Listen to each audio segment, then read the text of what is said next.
Hi guys, let's talk a little about the hands and hand yoga, because I've just recently discovered what the Indians called Mudras, which is hand yoga, as opposed to asana yoga, which would be the traditional yoga poses, and then the pranayama, which is the breathing. They have the bandhas, which is the lock, and then they have the mudras. I discovered it yesterday, and I'm pretty excited. So I'll explain to you. In your hand, there's a lot of power. In your fingertips, there's a lot of power. There's the Ayurveda principle of the 5 elements contained within each hand.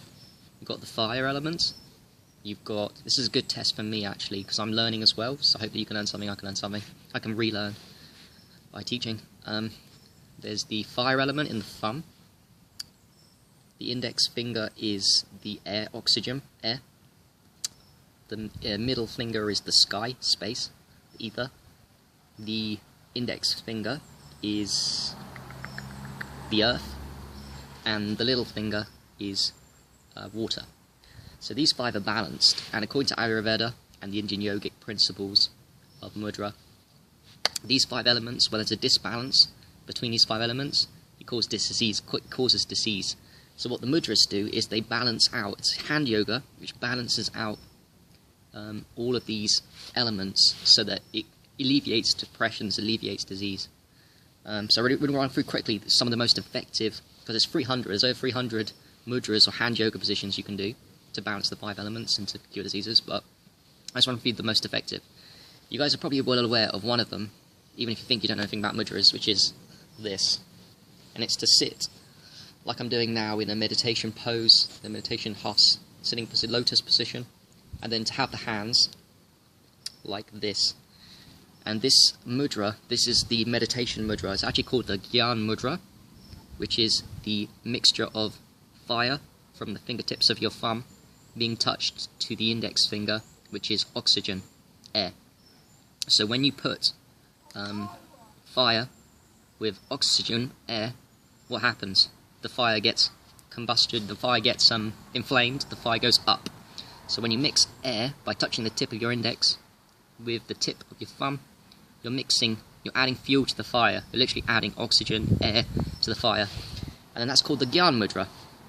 Now this is probably the most powerful in my opinion. Probably one of the 2, the ones I've tried, the ones I'm going to recommend to you, it's probably one of the most powerful, and it's highly recommended when you're doing a meditation to have both hands doing the mudra. This thing with hand yoga is it's more effective when you do 2 hands as opposed to 1 hand. So always do 2 hands. Like this. Fingertips of the index to thumb. Then when you're meditating, if you're doing meditation in the morning, you might also add further fuel to enhance your meditation by, instead of having your hands like this, have your hands in the Gyan meditation pose, because it apparently boosts your energy, enthusiasm and creativity, alleviates depression, any memory disorders you've got, you've got autistic children, you've got emotional imbalances, mental imbalances. The Gyan Mudra, probably one of the most famous, the most popular, is very effective for that. So when you're meditating, you might as well just do a Gyan Mudra. When you're stressed, because it alleviates depression, you might as well do a Gyan Mudra. If you're on a train, if you're on a bus, you're having a bad day at work, you're on your lunch break, you can get some time off, you can do it whilst you're sitting down at your workstation. Just take a couple of minutes and do this. Both hands.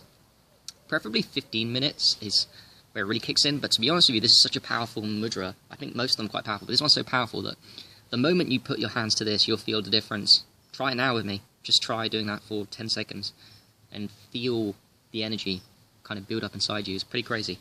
So yeah, anytime you feel depressed, anytime there's an imbalance in your mind, you're stressed, you want some energy, creativity, do this. It's okay to actually do this one at night time as well. So some of them it's not okay because it gives you too much. They heat up the body too much. It's not good to do at night time when trying to sleep. But this one's fine to do when you're sleeping. It's just an all-round winner. It's one of the most important. If you take nothing away from this video, please try this Gyan Mudra when you're feeling stressed, when you enhance your creativity, boost your energy, feel amazing. When you want to meditate, you want to see things more clearly, boost your memory and all that stuff. That's start done. Not gonna go for all of them. Yep, Gyan Mudra. Next best one, in my opinion, is the Pran Mudra.